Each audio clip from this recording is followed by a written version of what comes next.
Claire Moreau marchait chaque matin sous les platanes, bordant les ruelles anciennes d'Avignon, son cartable usé à l'épaule et l'esprit déjà plongé dans les leçons qu'elle allait donner à ses élèves. Elle n'avait jamais aspiré à une vie extravagante. Ce qu'elle aimait, c'était la routine douce de son métier, les rires des enfants, les livres bien rangés, les promenades solitaires à la lumière dorée des fins d'après-midi. Elle croyait en la simplicité, mais jamais elle n'avait imaginé que cette conviction serait mise à l'épreuve de manière aussi brutale. Elle rencontra Julien un samedi de marché, dans un village voisin, alors qu'elle achetait du miel de lavande à une vieille apicultrice. Julien, grand, les épaules larges, portait une chemise de lin froissé et des bottes couvertes de poussière. Il aidait à charger des caisses de légumes dans une camionnette. Leur premier échange fut bref, presque anodin. Un sourire, une remarque sur la chaleur, puis un regard soutenu, franc, sans détour. Ce regard resta gravé dans la mémoire de Claire. Les semaines suivantes, elle croisa Julien à plusieurs reprises, toujours au marché, puis au détour d'un chemin près des champs de tournesol. Il travaillait comme ouvrier agricole dans une exploitation en périphérie d'Avignon. Il n'avait ni voiture, ni téléphone dernier cri. Il parlait peu, mais quand il le faisait, chaque mot semblait peser, sincère, presque désarmant. Il lui raconta qu'il aimait la terre, qu'il trouvait du sens dans le travail manuel et qu'il préférait les matins brumeux aux longues nuits de fête. Claire, fascinée, se surprit à attendre ces rencontres imprévues. Peu à peu, ils commencèrent à se voir en dehors du hasard. Une promenade à travers les oliveraies, un pique-nique improvisé près d'une rivière, une soirée à lire sous les étoiles. Julien n'avait rien d'un homme que les amis de Claire auraient la qualifié de parti idéal. Il ne venait pas d'une grande école, ne parlait pas de voyage ou d'ambition brillante. Mais il avait cette manière rare de regarder les choses simples comme si elles étaient des trésors, et c'est cela qui conquit Claire. Cependant, lorsque leur relation devint officielle, les commentaires commencèrent. D'abord des sourires polis, puis des murmures. Sa mère, une femme stricte et raffinée, ne comprenait pas ce choix. Son frère la mit en garde. « Tu es une femme instruite, Claire.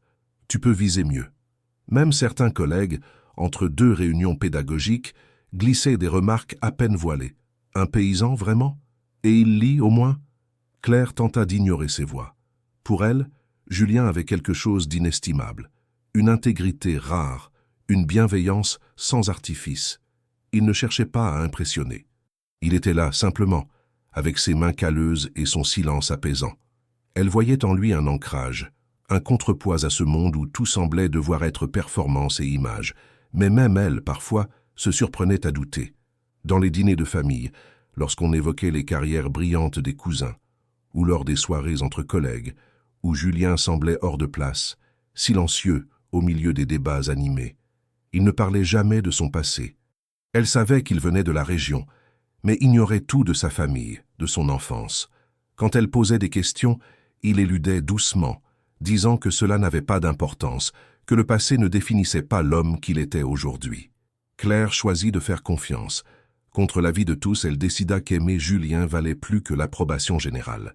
Elle disait à qui voulait l'entendre qu'elle préférait une vie simple avec un homme vrai qu'un confort doré, avec quelqu'un qu'elle ne respecterait pas. Mais elle ne savait pas encore que cette conviction serait mise à rude épreuve et que l'homme qu'elle croyait connaître n'avait pas encore révélé sa véritable histoire.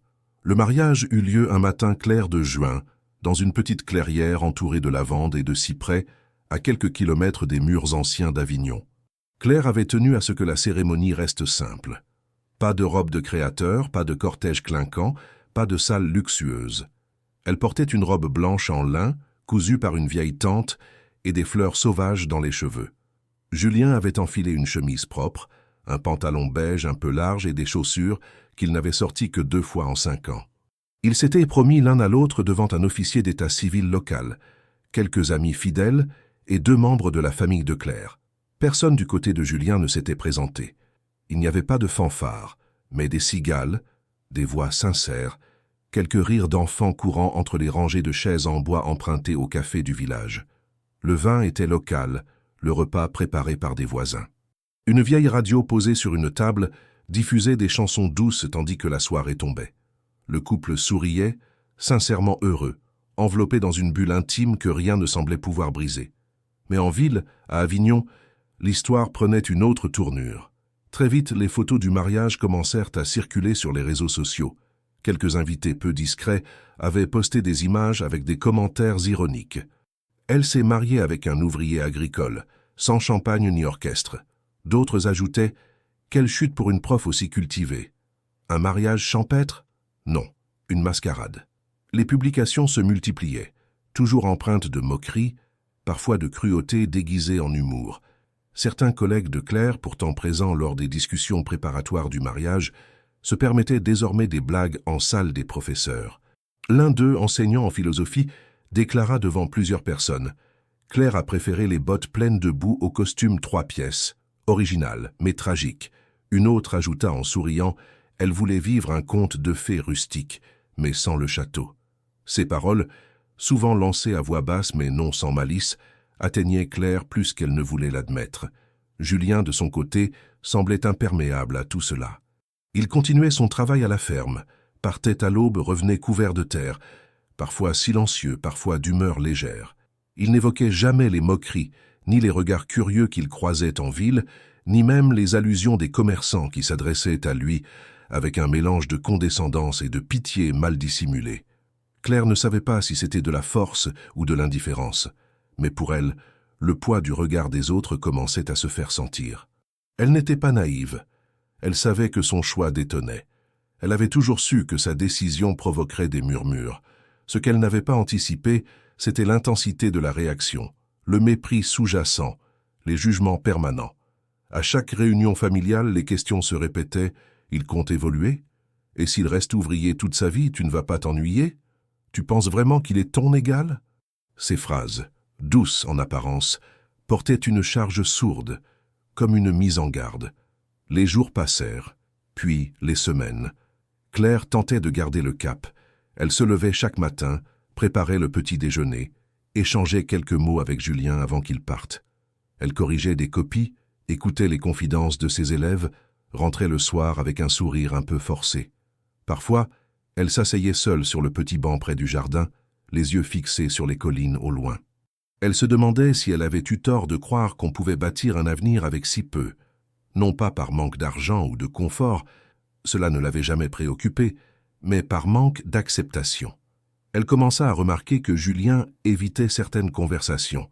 Quand elle lui posait des questions sur sa jeunesse, sur ses parents, sur ses projets, il changeait de sujet. Il disait « On a tout ce qu'il nous faut » ou encore « Le passé ne compte pas ». Au début, elle pensait que c'était une forme de modestie. Puis, petit à petit, elle perçut autre chose, un refus, un verrou. Quelque chose en lui restait scellé, inaccessible. Un soir, alors qu'elle rangeait des vêtements dans l'armoire, elle tomba sur une vieille boîte en métal. Elle la reconnaissait à peine, ne l'avait jamais vue auparavant. Dedans, quelques papiers froissés, un ancien passeport, des photos d'un domaine qu'elle ne connaissait pas, et une médaille ornée d'un blason. Elle sentit son cœur ralentir. Elle appela Julien qui entra dans la chambre en silence. Elle lui montra la boîte. Il la regarda, puis la referma d'un geste calme, presque froid. C'est une vieille histoire. Inutile d'en parler maintenant. Claire ne dit rien ce soir-là, mais cette réponse l'accompagna dans ses rêves, puis au réveil. Ce n'était pas seulement le jugement des autres qui rongeait son cœur désormais. C'était cette sensation croissante d'être à moitié dans l'ombre. D'aimer un homme qui, en retour, lui cachait une part de lui-même. Pourtant, elle ne regrettait pas son mariage. Elle croyait encore en la sincérité de Julien, à la douceur qu'il lui offrait, à la solidité de leur lien. Mais une fissure s'était ouverte, invisible à l'œil nu mais bien présente. Et avec elle, une question qu'elle n'osait formuler à voix haute. Que savait-elle vraiment de l'homme qu'elle avait épousé? Au fil des semaines qui suivirent leur mariage, quelque chose de subtil changea dans l'atmosphère autour de Claire. Ce n'était plus seulement le jugement discret de ses collègues ou les regards insistants dans les ruelles d'Avignon, mais une transformation plus insidieuse, presque imperceptible, qui se glissait dans les conversations, dans les silences, dans les gestes. On ne se moquait plus seulement de son choix, on commençait à s'interroger. Des phrases comme « Tu es sûr qu'il est vraiment ouvrier ?» ou « Tu ne trouves pas qu'il agit parfois bizarrement ?» lui parvenaient désormais de sources diverses, parfois même de personnes qu'elle ne connaissait pas bien. Le bruit prenait de l'ampleur. Julien, jusque-là vu comme un simple homme de la terre, devenait objet de curiosité, voire de soupçon. Tout commença un mardi matin, alors que Claire prenait son café dans un petit bistrot avant d'aller à l'école.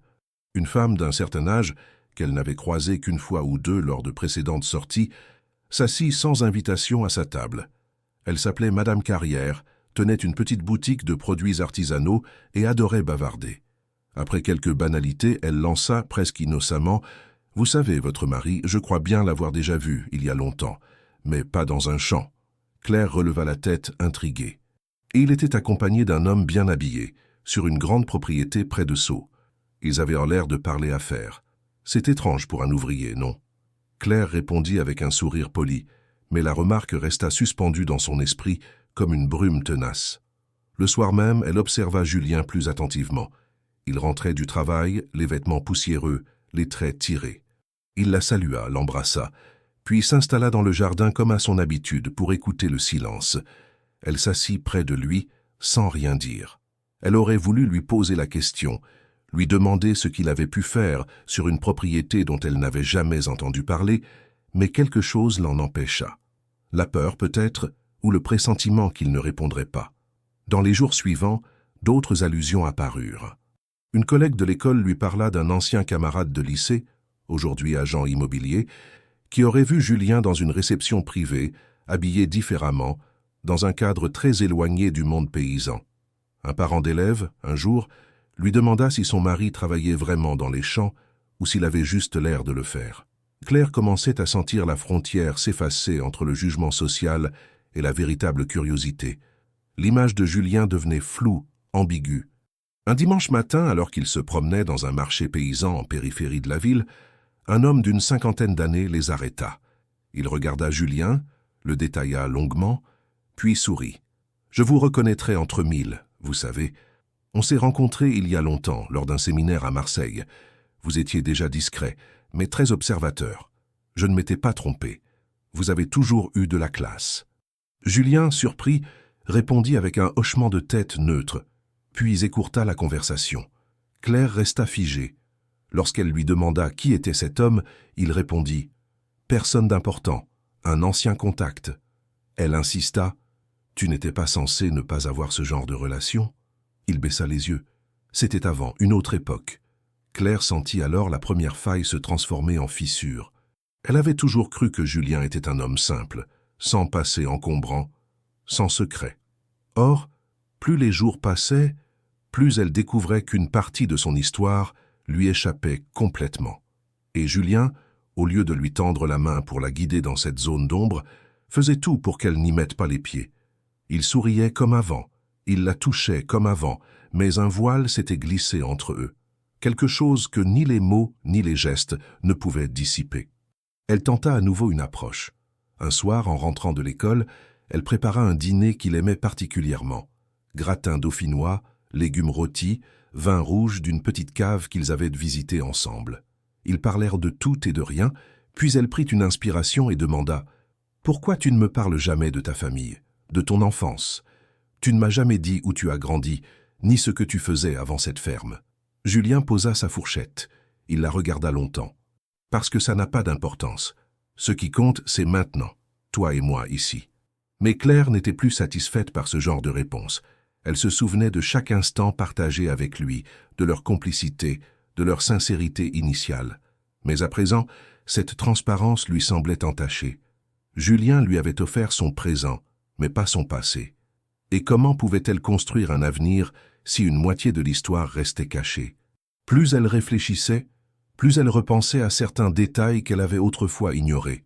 La qualité de ses gestes, la façon précise avec laquelle il maniait les outils, comme s'il avait été formé de manière rigoureuse. Son vocabulaire, parfois trop riche pour quelqu'un qui affirmait avoir quitté l'école jeune. Ses silences, toujours bien calculés. Il n'était pas un homme rustique qui avait appris à vivre avec peu. Il était un homme qui avait choisi ce mode de vie. Ce n'était pas la même chose.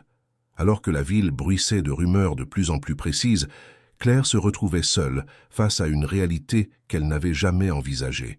Elle ne savait pas encore jusqu'où cette vérité s'étendait, ni si elle allait être capable de la supporter. Mais une chose devenait claire, elle n'était plus la seule à douter, et Julien, par son silence obstiné, nourrissait désormais une méfiance que même l'amour ne suffisait plus à faire taire. Les semaines s'écoulaient, mais les silences de Julien prenaient de plus en plus de place dans le quotidien du couple. Claire, d'abord résolue à ignorer les commentaires extérieurs, ne pouvait plus faire abstraction des comportements étranges de son mari. Un matin, Julien annonça qu'il ne rentrerait pas pendant quelques jours. Il évoqua un travail important à la ferme, une mission sur un terrain éloigné, sans plus de détails. Claire, habituée à ses absences occasionnelles, n'insista pas. Mais cette fois, 3 jours passèrent, sans le moindre message, sans appel, sans explication. Lorsqu'il revint, elle le trouva changé. Il avait les traits tirés, portait des vêtements différents de ceux qu'il utilisait pour le travail, et sentait un parfum discret, inhabituel. Elle tenta de cacher sa surprise, mais son regard trahissait ses doutes. Julien, de son côté, s'empressa de ranger ses affaires dans un sac, le posa dans l'armoire, ferma les portes et l'embrassa distraitement avant de lui demander comment s'était passée sa semaine. Claire, prise de court, répondit vaguement, mais son esprit était ailleurs. Ce n'était pas seulement son absence qui la troublait, mais la sensation qu'il s'était éloigné bien plus que géographiquement. Le lendemain, elle tenta une approche. Pendant le petit déjeuner, elle demanda où il avait passé ces 3 jours. Julien mâcha lentement son morceau de pain, puis répondit d'un ton neutre. « Dans les terres à l'est. On devait réparer une clôture endommagée, puis déplacer quelques bêtes. » Claire fronça les sourcils. Elle connaissait cette exploitation. Elle savait qu'elle n'avait plus de bétail depuis des mois, ayant vendu l'essentiel de son cheptel à cause de la sécheresse. Julien poursuivit, imperturbable, sans remarquer ou sans vouloir remarquer l'étonnement dans les yeux de sa femme. Ce fut le moment où Claire comprit qu'il lui mentait. Peut-être pas sur tout, mais sur certaines choses, à coup sûr. Elle commença alors à observer plus attentivement les comportements de Julien. Elle remarqua qu'il recevait parfois des lettres manuscrites, qu'il rangeait sans les lire en sa présence. Elle remarqua aussi qu'il évitait systématiquement les conversations sur sa famille. Jusqu'à présent, elle avait supposé que ses parents étaient décédés, ou qu'ils étaient simplement absents de sa vie. Mais à y regarder de plus près, elle réalisa qu'il ne les avait jamais évoqués. Pas un prénom, pas une anecdote, pas une photo. Un soir, alors qu'elle rangeait quelques cartons de livres dans leur petit bureau, elle tomba sur un carnet dissimulé entre 2 ouvrages. Le carnet n'était pas verrouillé, mais son contenu n'en était pas moins surprenant. Il contenait des notes, des schémas de terres agricoles, des plans de culture à long terme, des listes de noms et de contacts. Ce n'était pas un carnet d'ouvrier. C'était le carnet d'un homme qui planifiait, qui anticipait, qui dirigeait. L'écriture était nette, soignée, parfois annotée avec des remarques sur des équipements spécifiques, des fournisseurs, des méthodes d'irrigation modernes. Rien de tout cela ne correspondait au Julien qu'elle connaissait. Claire reposa le carnet sans rien dire. Ce n'était plus du doute, mais de la certitude. Julien n'était pas simplement un ouvrier agricole. Il connaissait l'univers agricole avec une expertise que l'on n'acquiert pas seulement avec de l'expérience pratique. Il avait été formé, éduqué, ou du moins exposé à des cercles où ce genre de connaissances circulait naturellement. Et pourtant, il avait choisi de tout cacher, de vivre modestement, loin de cette sophistication qu'il maîtrisait manifestement. Mais ce qui la troubla le plus ne fut pas le carnet lui-même, ni les plans qu'il contenait. Ce fut une page, glissée à l'intérieur, froissée, presque oubliée. Une photographie en noir et blanc datée de plus de 15 ans. On y voyait un jeune garçon qui ressemblait étrangement à Julien, debout devant un immense domaine. Derrière lui, une bâtisse ancienne, aux volets bleus, encadrée de cyprès. Au bas de la photo, en lettres cursives, il était écrit « Le Noir, domaine de Saint-Rémy ». Claire sentit une chaleur monter dans sa poitrine. Le Noir. Ce n'était pas son nom de famille. Elle avait toujours cru qu'il s'appelait Julien Morel, comme il l'avait écrit sur les documents du mariage. Était-ce un nom d'emprunt, une dissimulation volontaire? Elle sentit l'angoisse se resserrer autour de sa gorge. Elle n'avait pas épousé un inconnu, mais un homme qui, délibérément, lui avait caché une partie essentielle de son identité. Le soir même, elle attendit qu'il rentre pour l'interroger. Il entra, comme à son habitude, salua Claire d'un baiser rapide, puis alla se laver les mains. Elle l'attendit dans la cuisine, la photo à la main. Quand il revint, elle la lui montra sans un mot. Julien s'arrêta net. Il prit la photo, la regarda longuement, puis s'assit. « Où as-tu trouvé ça ?» demanda-t-il, la voix soudain plus grave. Claire ne répondit pas immédiatement. Elle le fixa, attendant une explication. Il soupira longuement. Ce n'est pas que je voulais te mentir, c'est juste que je ne voulais plus avoir affaire à ce monde, à cette famille, à tout ce que cela impliquait. Claire, blessée, rétorqua « Alors pourquoi avoir construit notre vie sur des non-dits » Julien secoua la tête. « Je croyais que ça n'avait pas d'importance. Je croyais pouvoir être juste moi, ici, avec toi. » Mais cette réponse ne suffisait plus. Le mystère n'était plus simplement intrigant. Il devenait un mur. Et derrière ce mur, Claire sentait qu'il y avait toute une vie qu'on lui refusait. Une vérité à laquelle elle avait droit. Non pas pour juger, mais pour comprendre. Elle n'était pas une étrangère à qui l'on devait cacher les douleurs passées. Elle était sa femme. Et elle exigeait désormais des réponses. Le soleil filtrait à travers les volets entr'ouverts de la petite maison, projetant sur les murs les ombres douces des feuilles d'olivier qui dansaient au vent. Claire s'était réveillée plus tôt que d'habitude, envahie par une inquiétude sourde, un sentiment qui la suivait depuis la discussion tendue avec Julien au sujet de la photo. Depuis cette nuit-là, rien n'avait été dit. Les gestes du quotidien continuaient, mécaniques, presque cordiaux, mais un froid s'était installé entre eux. Un froid que ni les repas partagés, ni les silences acceptés ne suffisaient à dissiper. Ce matin-là, elle avait décidé de ranger l'armoire du salon, là où s'accumulaient depuis des mois les papiers administratifs, les enveloppes non ouvertes, les contrats divers et autres documents laissés de côté. Elle s'y attela méthodiquement, triant les dossiers, jetant les papiers inutiles, classant ce qui devait l'être. Au fond d'un tiroir, coincé entre deux manuels techniques, elle trouva une enveloppe épaisse, jaunie sur les bords, scellée d'un cachet de cire brisé. Sur le devant, une calligraphie soignée indiquait « Monsieur Julien Lenoir ». Ce nom, celui découvert sur la photographie, la frappa comme une gifle. Claire resta immobile un moment, l'enveloppe entre les mains. Elle hésita, la tourna, la soupesa, puis céda à la curiosité, ou peut-être à ce besoin de comprendre enfin. À l'intérieur, une lettre imprimée sur un papier épais, orné d'un blason ancien. Un cheval cabré sur fond de vigne.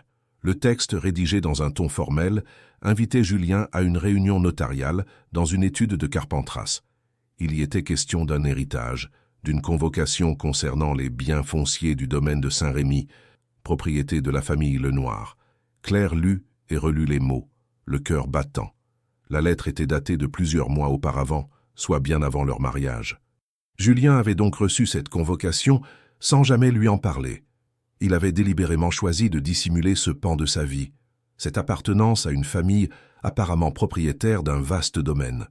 Elle ne comprenait pas encore l'ampleur de ce que cela représentait, mais une chose était certaine. Il ne s'agissait pas d'un simple ouvrier agricole. Il avait un nom, un héritage, un monde auquel il avait tourné le dos. Lorsqu'il rentra ce soir-là, Claire l'attendait dans le salon, la lettre posée devant elle. Julien s'arrêta net en entrant. Il la vit, comprit immédiatement. Il s'approcha lentement, s'assit sans un mot. Le silence entre eux était lourd, presque suffocant. Claire parla la première. « Pourquoi ne m'as-tu jamais parlé de ça, de ce nom, de ce domaine, de cette lettre ?» Julien baissa les yeux. « Parce que ce n'est pas moi, pas ce que je veux être. » Elle secoua la tête, incrédule. « Mais c'est ton histoire, ton nom. Tu m'as caché qui tu es. Pas seulement des détails, toute une identité. » Julien inspira profondément puis répondit d'une voix calme mais ferme « J'ai grandi dans ce domaine, le domaine de Saint-Rémy. Mon père dirigeait tout d'une main de fer, une propriété immense, des employés, des vendanges, des réceptions, des obligations. Il voulait que je reprenne. Moi, je ne voulais pas de cette vie-là. J'ai refusé, on s'est disputé, et je suis parti. J'ai pris un autre nom, trouvé du travail dans une ferme, commencé à zéro.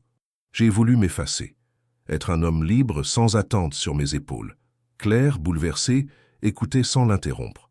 Elle comprenait mieux certaines choses maintenant. Ses connaissances agricoles, son aisance avec certains outils, sa capacité à gérer les imprévus. Il n'avait pas appris cela dans les champs, mais dans les couloirs d'un domaine prestigieux. Pourtant, ce n'était pas l'origine noble qui la dérangeait. C'était qu'il ait volontairement construit une façade, l'ait maintenue tout au long de leur relation, même après leur mariage. Elle se sentait exclue de son passé, niée dans sa confiance. « Et cette lettre ?» demanda-t-elle en la désignant.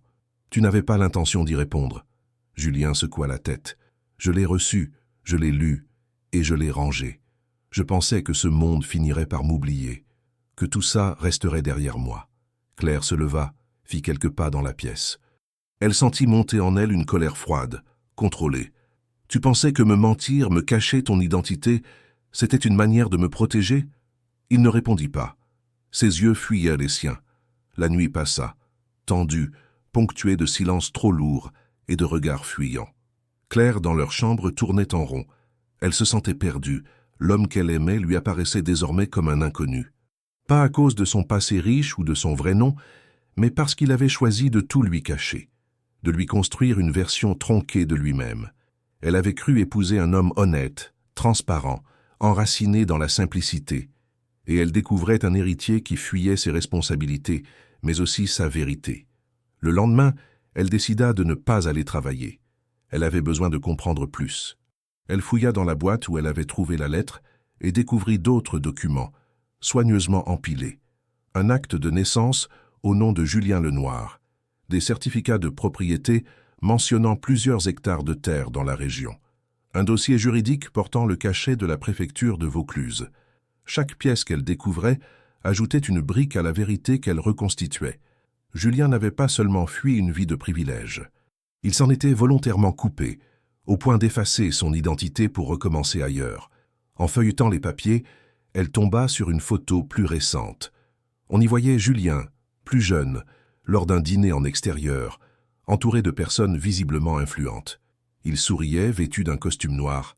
À sa droite, un homme âgé, au regard sévère, posait une main sur son épaule. Son père, sans aucun doute. Derrière eux, une bâtisse majestueuse se détachait sur fond de collines. Le domaine de Saint-Rémy. Claire ressentit un mélange de fascination et de trahison. Comment un homme ayant vécu dans un tel cadre avait-il pu se reconstruire dans la poussière des champs sans jamais en parler? Julien, ce soir-là, ne rentra pas. Il laissa un mot sur la table. « J'ai besoin de réfléchir, je reviens demain. » Claire resta seule, incapable de dormir. Son esprit tournait en boucle. Elle ne savait plus si elle devait pleurer l'homme qu'elle croyait connaître ou comprendre celui qu'elle venait de découvrir. Ce qu'elle savait, en revanche, c'était que le choix de Julien de taire son passé avait creusé une faille profonde entre eux. Une faille qu'aucun amour sincère ne pouvait refermer sans vérité. Le surlendemain matin, alors que Claire commençait à retrouver un semblant de calme, le bruit d'un moteur inconnu interrompit le silence habituel de la campagne. Une voiture sombre, aux vitres teintées et à la carrosserie impeccable, s'arrêta devant leur maison. Claire, encore en robe de chambre, ouvrit la porte avec prudence. Un homme descendit du véhicule, vêtu d'un costume gris taillé sur mesure, des chaussures brillantes, une serviette en cuir à la main. Il se tenait droit avec une prestance inhabituelle dans cette région modeste. Lorsqu'il s'approcha, il ôta son chapeau et déclara d'un ton solennel « Madame Lenoir ?» Claire eut un mouvement de recul, surprise par l'usage de ce nom qu'elle n'avait entendu que dans la lettre et sur les anciens documents de Julien. Avant qu'elle ne réponde, l'homme reprit « Je suis Étienne Dufort, avocat au service de la famille Lenoir. J'ai besoin de parler à monsieur Julien. Il est ici ?» Sa voix était calme, posée, mais empreinte d'une autorité froide. Claire, encore sous le choc, répondit que Julien était absent. L'avocat hocha légèrement la tête, sans manifester la moindre surprise. « Je suis venu au nom du patriarche de la famille. Il est impératif que votre mari prenne connaissance de certains éléments. Pouvez-vous lui remettre cela ?» Il tendit à Claire une enveloppe scellée, cette fois avec un timbre officiel portant à nouveau le blason du cheval cabré. Elle la prit, hésitante, observant le regard de l'homme, où ne transparaissait ni animosité ni empathie. Avant de repartir, il ajouta une phrase qui fit vibrer l'air autour d'elle. « Il est temps pour monsieur le comte d'assumer ce qu'il est. » Puis il remonta dans sa voiture et disparut au détour du chemin. Le silence revint, mais il avait changé de nature. Il était désormais habité par des révélations en suspens, par une histoire qui s'écrivait malgré elle. Claire entra, tenant l'enveloppe comme si elle portait une vérité explosive. Elle l'observa longtemps, avant de la poser sur la table du salon. « Monsieur le comte !» Ces mots tournaient en boucle dans sa tête. Elle ne savait plus quoi croire. Julien, le travailleur discret, l'homme silencieux qui s'endormait à ses côtés, avec les mains encore marquées par la terre, serait en réalité un conte, une figure issue d'un monde qu'il avait renié. Elle se souvint alors d'un détail, d'un des premiers week-ends passés avec lui, quand ils avaient campé près d'un lac. Il avait allumé un feu avec une aisance surprenante, et lorsqu'elle lui avait demandé d'où il tenait ce savoir, il avait simplement souri et dit « Il faut bien savoir se débrouiller quand on grandit dans une grande maison où tout est trop parfait. » Elle avait ri, pensant à une blague, mais maintenant, tout prenait un sens nouveau. Ce n'était pas de l'humour, c'était un aveu masqué. Lorsque Julien rentra enfin à la tombée du jour, Claire ne l'accueillit pas comme les autres fois. Elle resta assise, les bras croisés, le regard fixé sur lui. Julien, visiblement tendu, posa ses clés, puis vit l'enveloppe sur la table. Il s'immobilisa. « Étienne est venu, je suppose. » Claire hocha la tête. « Il m'a appelé Madame Lenoir. Il t'a appelé Monsieur le Comte. C'est quoi cette histoire, Julien ?» Julien s'assit lentement, le dos droit, les mains jointes. Il resta silencieux un instant, puis se lança. « C'est vrai. Mon nom complet est Julien Lenoir, de Saint-Rémy.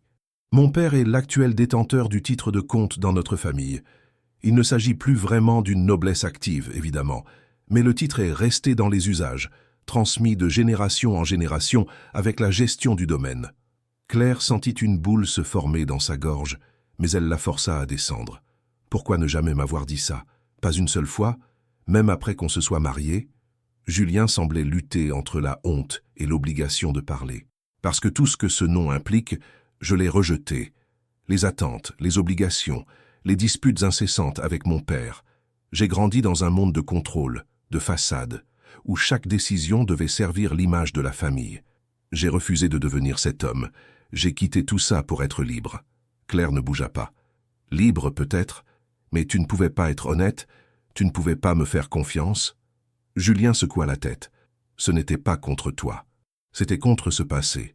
Claire se leva, fit quelques pas dans la pièce. Et maintenant, tu vas y retourner?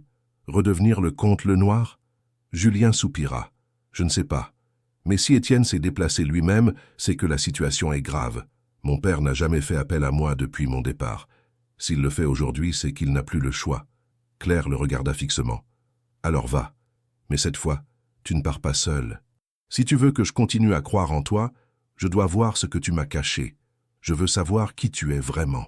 Julien baissa les yeux, puis acquiesça lentement. D'accord, tu viens avec moi. Le lendemain, ils partirent ensemble, en direction du domaine. Claire ne savait pas ce qu'elle allait y découvrir, mais elle était prête. Non plus pour fuir les jugements ou sauver leur mariage, mais pour faire face à la vérité, entière, brutale, sans phare. Car elle en avait assez de n'être qu'une spectatrice dans sa propre vie. Au cours des jours qui suivirent leur décision de se rendre ensemble au domaine familial, Claire sentit grandir en elle un besoin irrépressible de savoir plus. L'idée de se présenter dans un lieu qu'elle ne connaissait pas, entourée de personnes qui portaient un nom qu'elle n'avait jamais entendu dans leur vie commune, lui semblait insupportable. Julien, fidèle à ses habitudes, restait avare en détails. Il affirmait qu'il lui expliquerait tout en temps voulu, mais Claire n'était plus prête à attendre. Elle voulait des réponses, et cette fois, elle allait les chercher elle-même. Elle commença par ce qui était à portée de main, les archives municipales d'Avignon, un lieu qu'elle connaissait bien, où elle avait souvent accompagné ses élèves dans le cadre de projets pédagogiques. Mais cette fois, c'était pour des raisons bien différentes qu'elle franchit la porte silencieuse de la vieille bâtisse. Elle demanda à consulter les registres fonciers et les archives des grandes familles rurales de la région. Le nom « Lenoir de Saint-Rémy » ne tarda pas à apparaître dans les registres anciens, lié à une vaste propriété couvrant plusieurs dizaines d'hectares au nord de la commune de Saint-Rémy-de-Provence. Les documents indiquaient que le domaine de Saint-Rémy appartenait à la même lignée depuis plus d'un siècle. Plusieurs générations s'y étaient succédées, développant des cultures de lavande, de vignes, d'olives et même un élevage de chevaux de race. L'histoire de cette famille était étroitement liée à l'économie locale. Leur nom apparaissait dans les comptes rendus de la mairie, dans les journaux des années 60 à 80, lors de donations à des associations, d'organisations d'événements caritatifs ou de prises de position publiques. Julien y figurait comme l'un des héritiers, avec une date de naissance qui correspondait exactement à celle indiquée sur ses papiers de mariage, ce qui confirmait l'essentiel. Julien Morel n'avait jamais existé. Il avait toujours été Julien Lenoir. Claire poursuivit ses recherches en se rendant dans un autre lieu, la bibliothèque patrimoniale de Carpentras.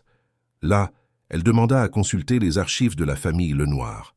Un bibliothécaire, surpris, lui demanda pourquoi une institutrice d'Avignon s'intéressait à une telle famille. Elle répondit simplement « Disons que leur histoire me concerne de plus près que vous ne l'imaginez ». Après quelques recherches, il lui apporta plusieurs dossiers, articles de presse, photos d'époque, extraits de registres civils et même des invitations à des événements mondains. Claire y découvrit une photo en noir et blanc de ce qui semblait être un mariage somptueux dans les années 70, célébré au sein même du domaine.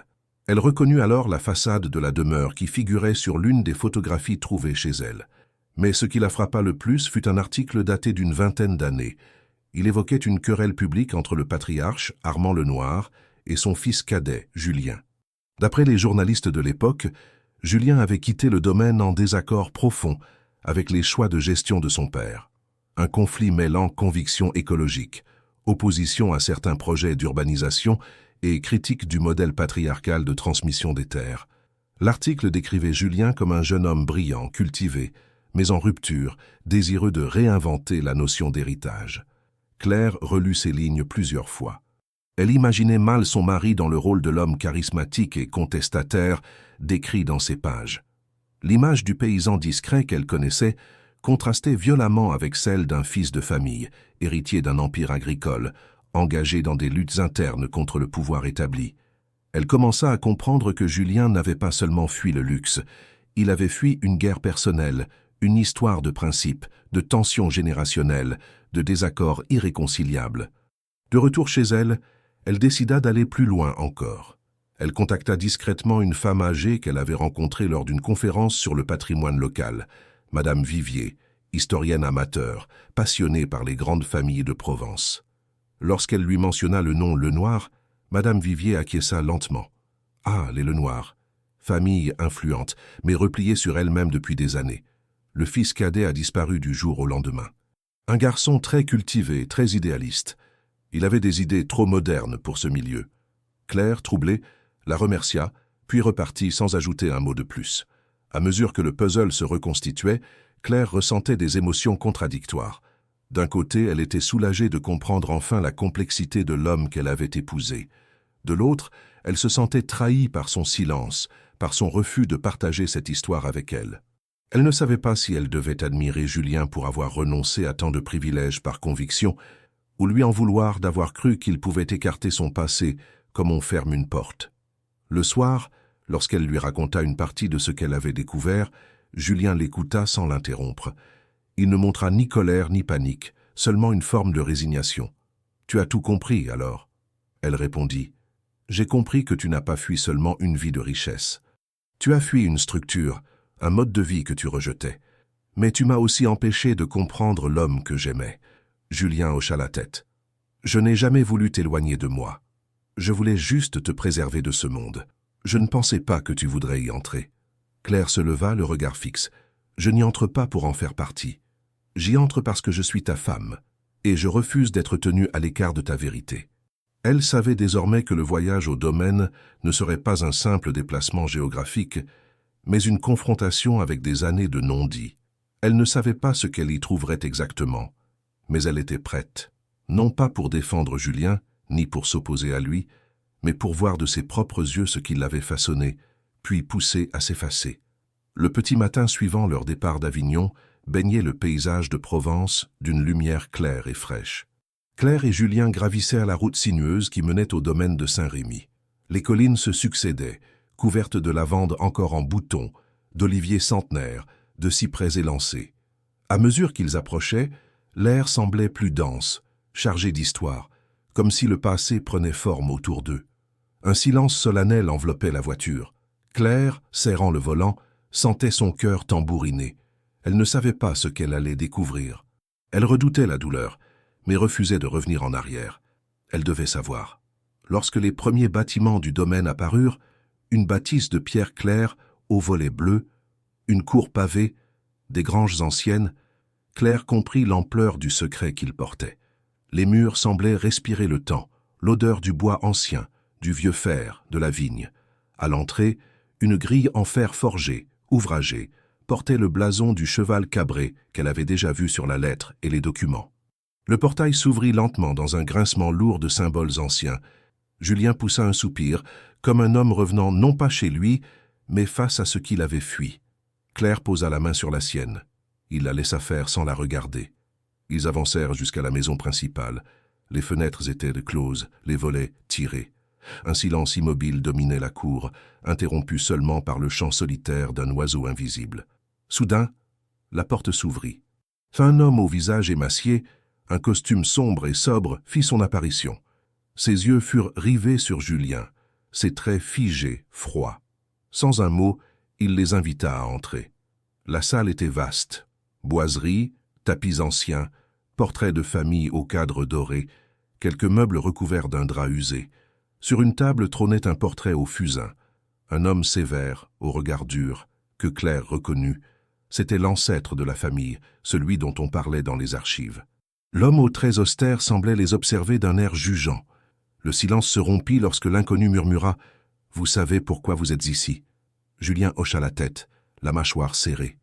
L'homme prit un grand livre relié de cuir, l'ouvrit, commença à feuilleter lentement. À chaque page, le craquement du papier résonnait dans la pièce comme un glas. Il montra des actes anciens, propriétés de terre, héritages transmis, testaments, schémas cadastraux, noms sur plusieurs générations. Puis il posa une main sur un document en particulier, un testament daté d'il y a 10 ans, dans lequel figurait le nom de Julien, non plus comme fils cadet écarté, mais comme héritier potentiel en cas d'absence du fils légitime. L'homme expliqua avec amertume que, après la dispute, le patriarche avait écarté Julien, lui avait retiré toute part de préférence, lui interdisant l'usage du nom. À ses yeux, quitter le domaine équivalait à renoncer à sa lignée.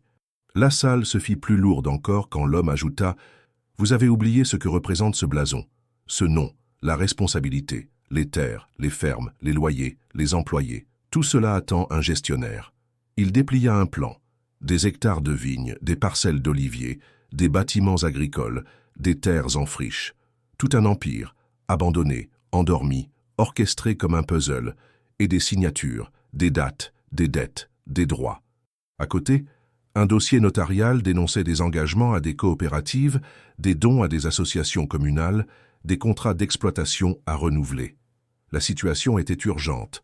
Si aucun héritier ne se manifestait dans les délais, les terres pourraient être vendues, dispersées, ruinant ce qui restait du patrimoine familial. Pendant que l'homme parlait, Claire sentait un poids se former dans sa poitrine. À chaque mot, chaque détail, le visage de Julien pâlissait, se durcissait. Il ne parlait pas, il écoutait. Il pesait chaque phrase. Quand l'homme eut fini, il referma le livre avec soin. Un bruit sourd résonna. Il se redressa, posa les yeux sur eux, un mélange de colère, de déception, d'espoir vide. Julien recula d'un pas. « Je ne suis pas celui qu'ils veulent, » dit-il, la voix étranglée. « Je ne reviendrai pas pour ça. » L'homme secoua la tête, les traits fermes. « Tu as tourné le dos à ton nom, à ton sang, à tout ce que cela représente. Mais ce sang coule encore dans tes veines. Si tu n'acceptes pas, d'autres le feront. Le domaine sera vendu, morcelé, vendu à des promoteurs étrangers, à des gens qui ne savent rien de tes terres. » Il fit un geste large vers le plan. Tes vignes deviendront des lotissements, tes oliviers rasés, tes maisons louées ou détruites. Le nom Lenoir ne sera plus qu'une note historique.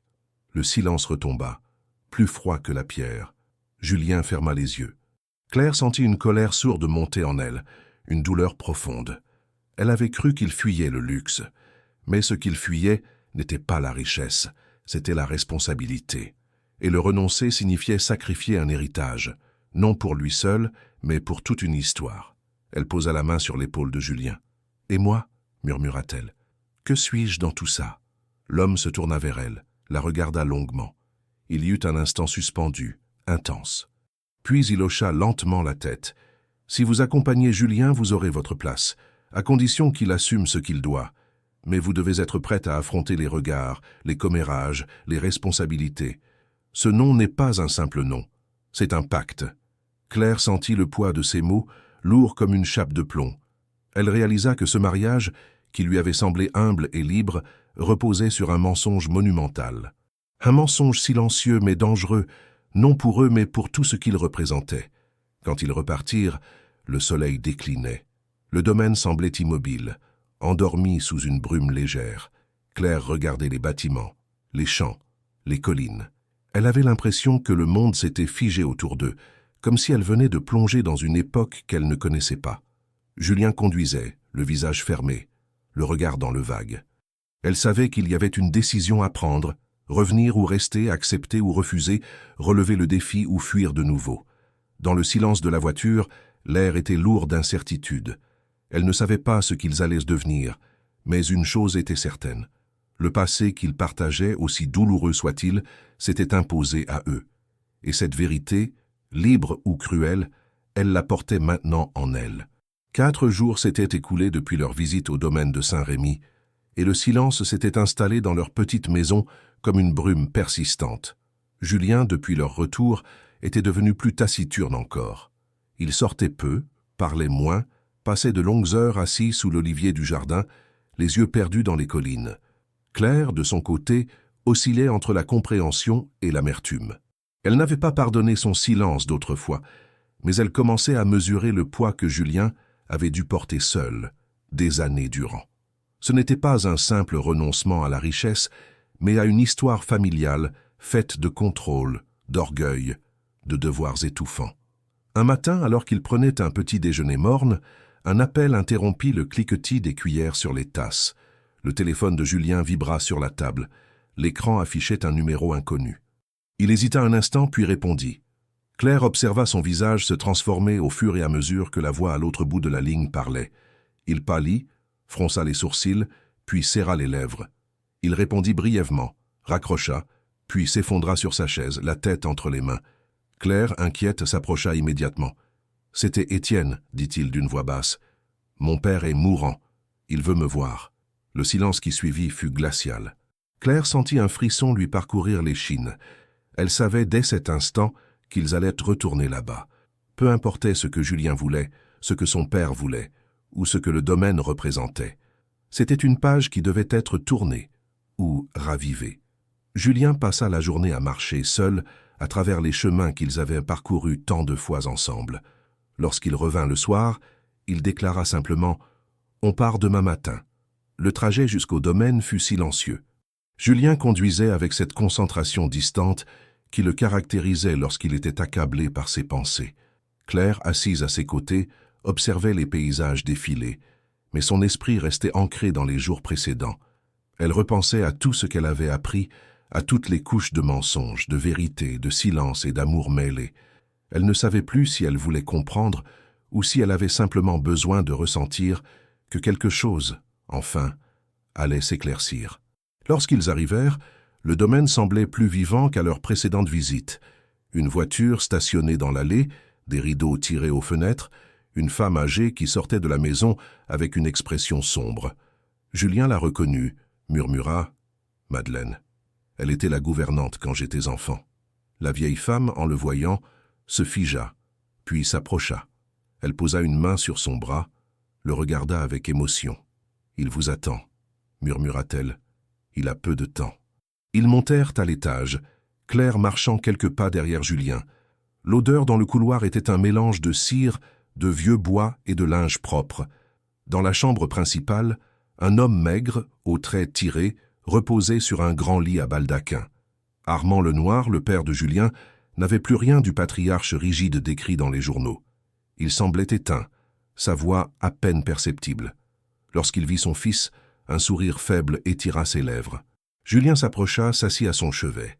Claire resta près de la porte muette, témoin silencieux d'un moment suspendu entre deux hommes que tout avait opposés. « Tu es revenu » murmura Armand. « Je n'y croyais plus. » Julien ne répondit pas tout de suite.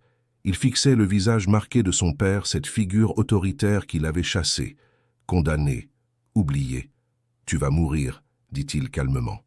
Et moi, je suis encore en vie. » Le vieil homme ferma les yeux, un instant. Il hocha lentement la tête. « J'ai été dur. Mais tu es mon fils, je savais que tu reviendrais un jour. Je n'ai jamais retiré ton nom du testament. Je voulais que ce domaine reste entre les mains d'un Lenoir, et tu es le dernier. » Julien prit une longue inspiration. Claire, toujours en retrait, sentait l'air chargé de tensions anciennes. « Tu ne m'as jamais écouté, » reprit Julien. « Tu as voulu que je sois comme toi. » J'ai refusé, et tu m'as renié. « J'ai eu tort, » admit le vieil homme. « C'est ton choix. » « Tu as raison. » Mais j'ai compris trop tard. Ce domaine, il a besoin de toi. Il ne survivra pas sans ton engagement. Il a besoin de ton regard, de tes idées, pas de la tradition, de l'avenir. Julien resta figé. Les mots résonnaient en lui comme un aveu rare, peut-être sincère. Son père reconnaissait ses torts, brisé par la maladie, vidé de son orgueil. Il n'y avait plus de combat possible, juste la possibilité de réparer. Un notaire entra alors dans la pièce. Il déposa un document sur la table de chevet. Armand lui fit signe d'approcher. Il apposa une signature tremblante. Le notaire confirma.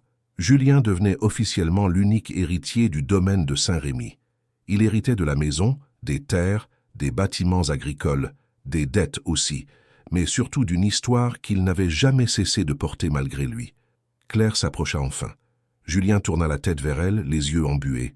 Il lui prit la main. « Je ne sais pas si je suis prêt, » murmura-t-il, « mais je crois que je dois essayer. » Claire hocha lentement la tête. Elle ne dit rien. Elle n'avait pas besoin de mots. Tout ce qu'elle avait attendu, tout ce qu'elle avait voulu comprendre, se trouvait là, dans ce moment fragile, entre la fin d'un homme et le début d'un autre. Julien resta aux côtés de son père jusqu'au soir. Armand Lenoir s'éteignit paisiblement dans la nuit. Aucun cri, aucune larme, juste un silence lourd, respectueux. Claire et Julien sortirent de la maison au petit matin. Le ciel teinté de rose au-dessus des collines. Le domaine n'avait pas changé, mais quelque chose, en eux deux, avait été profondément bouleversé. Le lendemain de la mort d'Armand Lenoir, une atmosphère pesante régnait sur le domaine de Saint-Rémy. Les rideaux restaient tirés, les couloirs baignés dans une pénombre silencieuse. Les employés allaient et venaient à pas lents, murmurant des formules de respect, chacun conscient de la fin d'une ère. Julien, vêtu simplement, avait refusé tout cérémonial. Il avait passé la nuit dans une chambre d'amis, à l'écart, le regard perdu dans les gravures anciennes accrochées au mur. Claire, restée à ses côtés, sentait que quelque chose avait changé en lui. Il n'était plus seulement un homme en conflit avec son passé, il en devenait désormais l'unique dépositaire. Ce matin-là, Étienne Dufort revint au domaine, une mallette de cuir à la main.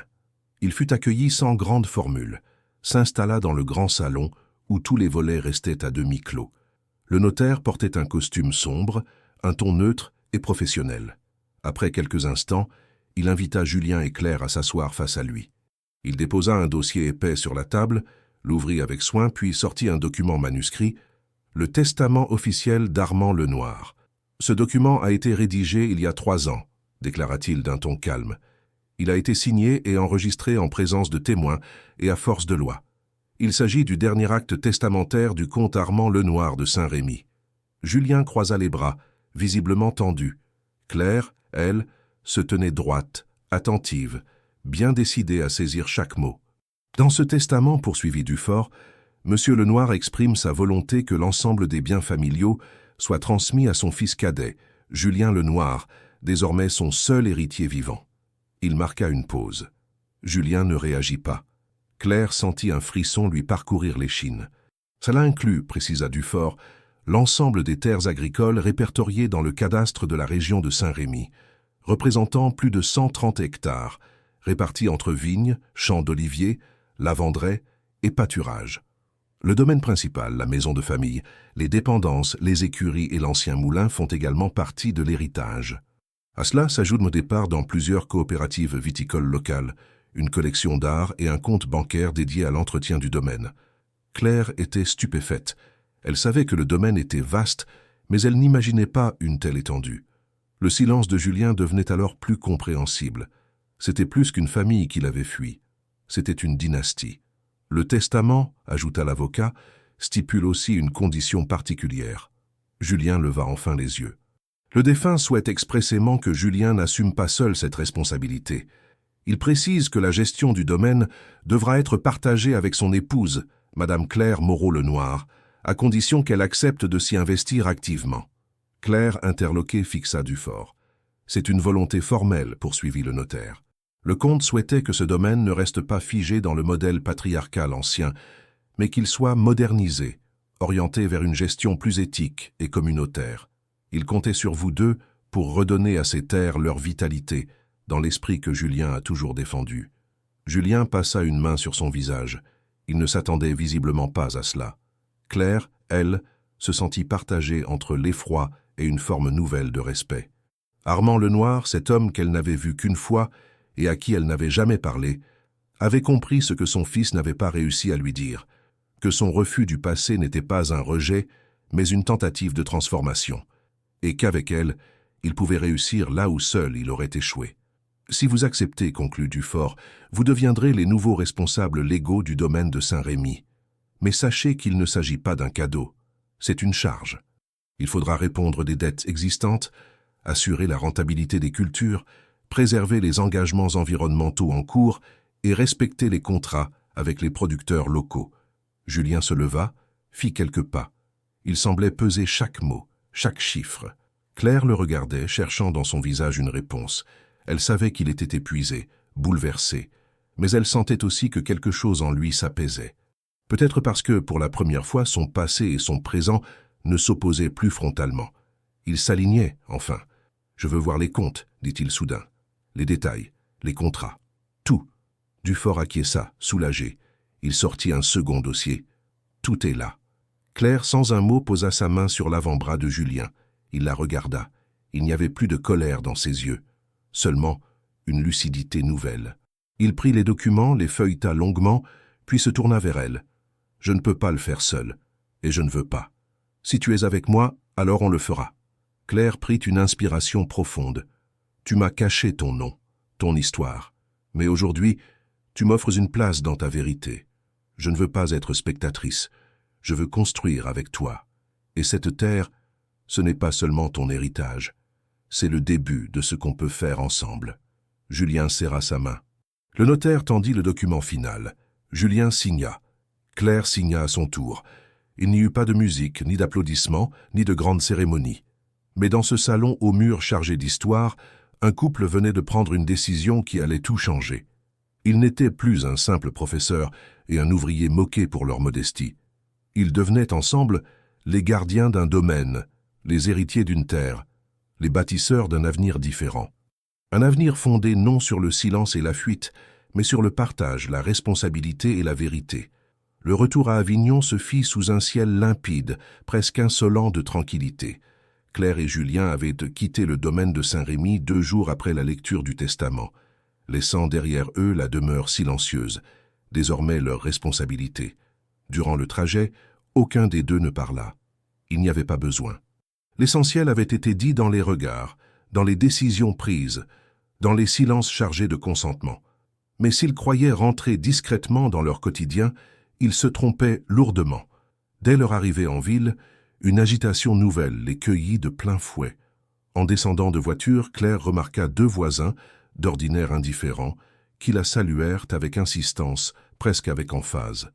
Dans la rue, une commerçante qu'elle connaissait à peine vint lui serrer la main en la félicitant pour les événements récents. Julien, quant à lui, garda les yeux baissés, tentant d'échapper à cette soudaine effervescence. Claire sentit qu'il devinait ce qui se tramait, et elle le comprit pleinement le soir même. En allumant la télévision, elle tomba sur un reportage local diffusé sur une chaîne régionale. Le titre en lettres blanches s'affichait en bas de l'écran. L'ouvrier du Vaucluse qui était en réalité un héritier. Le mystère Julien Lenoir. Des images du domaine de Saint-Rémy, des archives anciennes, des photographies de Julien l'adolescent, des plans des terres familiales, tout y était. La journaliste parlait d'un parcours atypique, presque romanesque, d'un héritier discret qui avait préféré la poussière des fermes au confort des salons bourgeois. Le ton était admiratif, presque lyrique. Pour Claire, il était glaçant. Les jours suivants confirmèrent cette impression. Les réseaux sociaux, où autrefois les moqueries fusaient, étaient désormais inondés de commentaires laudatifs. Elle avait raison de croire en lui. Quelle belle histoire d'amour. Une femme au cœur plus grand que les préjugés. Même ceux qui les avaient ignorés, méprisés, voire humiliés, se pressaient désormais pour les féliciter, les inviter à dîner, leur proposer des collaborations. Un boulanger offrit une corbeille de pain artisanal. Une boutique de vêtements de luxe leur adressa un bon de réduction en gage d'admiration. Certains collègues de Claire, jadis les plus virulents dans leur jugement, l'abordèrent à l'école avec des sourires gênés et des mots choisis. « Claire, je voulais te dire, tu avais raison, commença une collègue, la voix mielleuse. Tu as toujours vu ce qu'il y avait de beau chez les gens. C'est admirable. Claire répondit par un hochement de tête poli. Elle ne voulait pas jouer les rancunières, mais elle n'était pas dupe. Le respect qu'on lui montrait aujourd'hui n'était pas un hommage à ses convictions, mais une révérence soudaine au nom de Lenoir, à la fortune, au pouvoir retrouvé. Le jugement n'avait pas disparu. Il avait simplement changé de cible.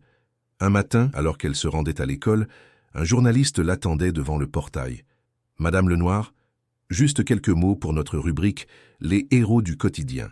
Votre histoire inspire beaucoup de monde. » Elle refusa poliment, passa son chemin mais comprit que l'anonymat leur serait désormais impossible. Ce que Julien avait tant cherché à fuir, l'exposition, le regard public, la pression, revenait avec violence. Il ne pouvait plus être simplement Julien le discret ouvrier. Il était devenu Julien Lenoir, le comte revenu d'entre les ombres, et elle, son épouse fidèle qui avait cru quand personne d'autre n'y croyait. Les invitations commencèrent à pleuvoir. Dîners caritatifs, événements politiques, rencontres avec des entrepreneurs locaux, des courriers s'accumulaient dans leur boîte aux lettres. Des gens qu'ils n'avaient jamais rencontrés leur demandaient des conseils, des faveurs, des partenariats. Un député régional envoya une lettre de félicitations manuscrite, les encourageant à représenter les nouvelles forces vives du territoire. Julien supportait mal cette soudaine attention. Il restait enfermé, passait ses journées à consulter les plans du domaine, à appeler d'anciens collaborateurs de son père, à analyser les chiffres, à chercher une direction claire. Il refusait les interviews, fuyait les apparitions. Claire, de son côté, adoptait une stratégie différente. Elle choisissait le silence, mais observait tout. Chaque message, chaque appel, chaque sourire. Elle savait que beaucoup voyaient en elle non pas la femme forte qu'elle avait été durant cette tempête, mais la compagne chanceuse d'un homme devenu héritier. Il ne voyait pas ses nuits d'angoisse, ses jours d'humiliation, ses semaines à porter un amour en déséquilibre. Mais au fond, elle n'attendait pas qu'on reconnaisse sa douleur. Elle attendait que le monde cesse de la mesurer à l'aune de ce qu'elle possédait. Pourtant, même dans cette tempête sociale, elle gardait la tête droite. Lors d'un repas avec ses collègues, elle déclara calmement « Ce n'est pas l'héritage qui a changé, Julien. Ce sont vos regards qui ont changé. Mais lui est toujours le même, et moi aussi. » Le silence qui suivit en disait long. Il comprenait. Et peut-être certains ressentaient un début de honte. Plus tard, en marchant avec Julien dans les ruelles familières d'Avignon, Claire s'arrêta devant une vitrine. Un article du journal local était affiché « L'amour plus fort que les apparences ». Elle le lut d'un trait, sans émotion. Julien, à ses côtés, demanda « Tu le regrettes ?» Elle répondit sans détour « Non, je regrette que les gens aient eu besoin d'un titre pour nous respecter. Mais toi, je ne t'ai jamais regretté. » Il baissa les yeux. Il savait qu'elle disait vrai. Et cette vérité valait plus que tous les héritages. Le printemps s'installait lentement sur la Provence, amenant avec lui la floraison des amandiers et les premiers bourgeons de lavande. Alors que la ville d'Avignon continuait à bruire de rumeurs, de spéculations et d'admirations tardives, Claire et Julien prirent une décision silencieuse mais ferme. Ils ne retourneraient pas à leur vie d'avant. Ni à celle d'autrefois, ni à celle imaginée par les curieux. Ils ne seraient pas les icônes que la presse voulait fabriquer, ni les ombres d'un passé aristocratique ressuscité. Ils allaient construire une autre vie, à leur manière, sans le bruit des applaudissements opportunistes.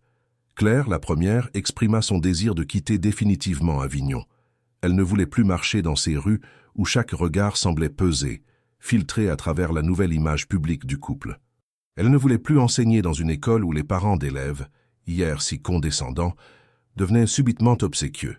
Elle voulait retrouver le sens de son métier, loin des flatteries intéressées et des sourires conditionnels. Julien, sans hésitation, accepta. Il comprenait. Il ressentait la même lassitude, le même besoin de s'enraciner ailleurs.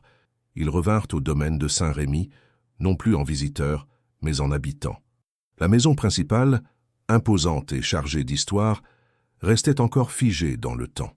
Plutôt que de l'occuper immédiatement, ils choisirent de s'installer dans l'ancienne maison du régisseur, une bâtisse plus modeste, à l'orée des champs de lavande. Julien se mit à travailler la terre dès les premières semaines, non pas comme un propriétaire supervisant de loin, mais comme un homme redevenu paysan, volontairement. Il reprit contact avec les ouvriers agricoles que son père avait employés, engagea des discussions honnêtes, sans prétention, avec chacun d'eux. Certains furent surpris, d'autres sceptiques, mais tous finirent par comprendre que Julien ne jouait aucun rôle. Claire, de son côté, visita les petites écoles rurales de la région. Elle proposa ses services comme institutrice volontaire dans les établissements les plus isolés. Elle recommença à enseigner dans une école à 2 classes, dans un village de 150 habitants. Là, personne ne la regardait avec fascination. Là, elle n'était ni l'épouse du comte, ni la femme d'un héritier. Elle redevenait simplement la maîtresse, celle qui apprenait aux enfants à lire, à écrire, à réfléchir. Elle retrouvait sa place, sans artifice, dans une salle de classe modeste, mais pleine de vie. Julien, parallèlement, engagea un vaste chantier de restructuration du domaine. Il fit appel à des experts en agriculture biologique, consulta des associations locales, rencontra des coopératives solidaires. Il prit la décision de convertir une partie des terres en culture biodynamique, d'abandonner les produits chimiques, de restaurer les anciens canaux d'irrigation selon des techniques ancestrales. Il n'était pas là pour accumuler du profit. Il voulait que le domaine devienne un modèle de gestion durable, éthique et communautaire. Ils créèrent ensemble une fondation destinée à soutenir les petits producteurs de la région. L'objectif était simple, offrir des microcrédits, des formations, des outils partagés. Des agriculteurs en difficulté purent sauver leurs exploitations, des jeunes se formèrent aux nouvelles pratiques, des terres à l'abandon furent réhabilitées. Le nom de Lenoir, autrefois associé à une lignée fermée et distante, devint peu à peu synonyme de renouveau, de solidarité, de changement. Mais cette reconstruction ne se fit pas sans tension. Certains anciens partenaires du père de Julien voyaient d'un mauvais œil ces changements. Ils accusaient Julien de trahir l'esprit du domaine, de jouer aux paysans, de refuser les logiques économiques traditionnelles. Des lettres anonymes furent envoyées, des propositions de rachat furent déposées avec insistance. Julien et Claire tinrent bon. Ils ne répondirent pas aux provocations, refusèrent les offres, maintinrent leur cap. Ce qu'ils construisaient n'était pas une utopie naïve, mais un projet mûrement réfléchi. Leur couple, dans ce contexte, connut des secousses. Non pas des disputes violentes, mais des désaccords silencieux, des fatigues, des remises en question. Claire, parfois, doutait de l'ampleur de la tâche. Julien, souvent, se sentait dépassé. Mais chaque soir, ils se retrouvaient dans la petite cuisine de leur maison, partageaient un repas simple, parlaient de leur journée. Ils avaient en fait un choix difficile, mais un choix commun. Et c'était cela, désormais, leur force. Un soir d'automne, alors que la lumière dorée baignait les champs, Claire s'assit à l'entrée de la maison, une tasse de thé à la main. Elle regarda Julien marcher lentement entre les rangs de lavande, observant les plantes avec attention. Il avait les mains dans les poches, le regard concentré. Il ne ressemblait à aucun des hommes qu'on avait voulu lui faire devenir. Il n'était plus l'ouvrier caché, ni le fils rejeté, ni l'héritier imposé. Il était simplement lui. Et elle, à cet instant, comprit qu'ils avaient gagné quelque chose d'essentiel, le droit de vivre selon leurs choix, même si ceux-ci ne ressemblaient à aucun modèle existant. Ils n'avaient pas oublié ce qui s'était passé en ville. Ils n'avaient pas pardonné les moqueries, les humiliations, les jugements, mais ils ne construisaient pas leur avenir en opposition à ces douleurs. Ils construisaient parce qu'ils croyaient en autre chose, en un avenir possible, sans trahison, sans rôle à jouer, sans masque à porter. Et dans ce coin paisible de la Provence, entre ciel clair et terre fertile, Claire et Julien réapprenaient à vivre, non comme ceux que l'on attendait qu'ils soient, mais comme les personnes qu'ils avaient enfin décidé de devenir. Le vent soufflait doucement sur les collines, transportant avec lui les premiers parfums de l'été. Dans la cour du domaine de Saint-Rémy, des tables longues avaient été dressées sous les cyprès, couvertes de nappes blanches et de vaisselle simple. Au loin, les champs de lavande ondulaient sous la lumière dorée de la fin d'après-midi. Ce jour-là, 1 an après la révélation publique, Claire et Julien avaient décidé d'organiser une grande célébration, ouverte à tous ceux qui souhaitaient venir, sans invitation, sans liste, sans distinction. Pas une cérémonie mondaine, ni une réception aristocratique, mais une rencontre sincère, ancrée dans la terre qu'ils avaient choisi d'habiter. Les premiers arrivés furent les agriculteurs voisins, ceux avec qui Julien avait collaboré pendant l'année écoulée. Ils vinrent avec leurs familles, apportant chacun quelque chose, du pain, du fromage, des légumes, du vin. Puis vinrent les instituteurs des écoles rurales, des anciens élèves de Claire, des parents reconnaissants. Certains vinrent de loin, d'autres du village voisin. Des gens humbles, discrets, des visages marqués par le soleil et la vie. À mesure que le soleil descendait, la cour se remplissait d'un mélange hétéroclite, chaleureux et vivant. Puis, peu à peu, arrivèrent aussi ceux d'Avignon. D'abord quelques anciens collègues de Claire hésitants, le regard fuyant. Puis des connaissances du passé, des commerçants, des figures locales, certains parmi ceux qui avaient ricané lors de son mariage modeste. Tous avaient entendu parler de la transformation du domaine, du travail accompli, des projets solidaires lancés. Tous savaient que l'histoire de Claire et Julien était devenue un exemple de persévérance, d'amour et d'intégrité. Ils venaient sans trop savoir comment se positionner, pris entre admiration tardive et honte discrète. Claire observait tout cela depuis le perron, un verre d'eau à la main. Elle portait une robe simple, les cheveux attachés, comme elle l'avait fait le jour de son mariage. Mais cette fois, elle ne se sentait ni jugée ni vulnérable. Elle était à sa place. Elle se souvenait des moqueries, des rumeurs, des regards condescendants. Mais elle n'avait rien oublié non plus des visages qui, aujourd'hui, osaient à peine croiser le sien. Elle savait qu'ils venaient chercher un pardon, ou du moins une forme d'oubli. Elle ne leur offrirait ni l'un ni l'autre. Mais elle les accueillerait, parce qu'elle avait appris que le respect, même s'il arrive tard, reste un pas vers l'humain. Julien, lui, était au centre de la cour, parlant avec un jeune viticulteur, expliquant les nouvelles techniques de culture qu'il comptait appliquer la saison suivante. Il riait à l'aise, sans faux semblant. Son visage n'avait plus la tension des premiers mois, ni la dureté de l'homme blessé. Il était devenu un homme apaisé, forgé par l'effort, la vérité et l'amour. Les gens autour de lui l'écoutaient avec attention, non parce qu'il portait un titre, mais parce qu'il parlait avec une connaissance authentique, une expérience réelle. Le repas fut servi comme un banquet champêtre, pas de traiteur, pas de serveur en gants blancs. Chacun se servait, chacun partageait. Claire circulait entre les tables, parlant aux uns, saluant les autres. Elle se sentait portée par une énergie qu'elle n'avait pas connue depuis longtemps. Ce n'était pas de la reconnaissance qu'elle cherchait.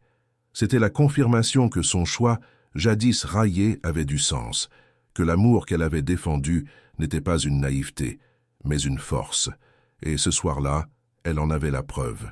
Au milieu du repas, Julien monta sur une petite estrade improvisée, faite de 2 palettes empilées. Il demanda un instant de silence. Tous les regards se tournèrent vers lui. Qu'il respira lentement puis commença. Il y a 1 an, presque jour pour jour, beaucoup ici nous voyaient comme des gens bizarres. Certains pensaient que Claire avait fait une erreur en se mariant avec moi. D'autres ont ri. D'autres ont détourné les yeux. Et je les comprends. Parce que moi-même, je n'avais pas encore accepté ce que je portais. Il s'interrompit un instant. Claire s'approcha, se posta à ses côtés. Ce que nous avons construit ici, ce n'est pas un retour à la tradition. Ce n'est pas non plus une revanche. Ce domaine n'est pas un décor ni un héritage à exhiber. C'est un lieu de travail, de rencontre, d'engagement. C'est un endroit où nous voulons faire les choses autrement. Et si nous avons réussi à traverser tout ça, c'est parce que Claire a cru en moi quand moi-même je doutais. Il tourna la tête vers elle, la regarda longuement. Et parce qu'elle n'a jamais mesuré ma valeur à ce que je possédais, mais à ce que je voulais devenir. Claire prit alors la parole. Sa voix était douce mais ferme. J'ai appris que les jugements viennent souvent plus vite que le respect, et qu'il faut parfois tomber très bas dans l'estime des autres pour découvrir ce qu'on vaut vraiment. Mais aujourd'hui, je n'ai rien à prouver. Ni à ceux qui m'ont méprisé, ni à ceux qui tentent maintenant de m'encenser. Je veux juste dire que ce n'est pas l'argent qui a changé notre vie, c'est la confiance, la mienne en lui, et la sienne en ce que nous pouvions créer ensemble. Un silence profond s'installa, puis un homme se leva. C'était un ancien collègue, celui qu'il avait un jour ridiculisé en salle des professeurs. Il prit la parole d'une voix émue. « Je crois que nous avons tous beaucoup à apprendre de vous deux. Merci de nous avoir donné une leçon. Une vraie. » Un à un, d'autres se levèrent. Pas pour parler, mais pour applaudir. Un applaudissement lent, sincère, sans obligation. Un moment suspendu dans le temps. Claire ne souriait pas. Elle recevait, non pas un hommage, mais un retour à la dignité. Elle savait que tout cela n'effaçait pas les humiliations, mais cela les recadrait, cela les dépassait. Quand la nuit tomba, la fête continua dans la lumière des guirlandes suspendues, des chants improvisés, des rires simples. Le domaine de Saint-Rémy vibrait d'une énergie nouvelle, d'un souffle qu'on croyait perdu. Claire et Julien, au centre de tout cela, ne jouaient aucun rôle. Ils vivaient pleinement, librement, ensemble. Et ce soir-là, au cœur de cette Provence qui les avait vus aimer, souffrir, douter et renaître, ils comprirent que parfois, il faut du temps pour être reconnu. Mais qu'il vaut mieux un respect tardif que des illusions précoces. Car le respect, lorsqu'il est enfin mérité, n'a plus besoin d'être demandé.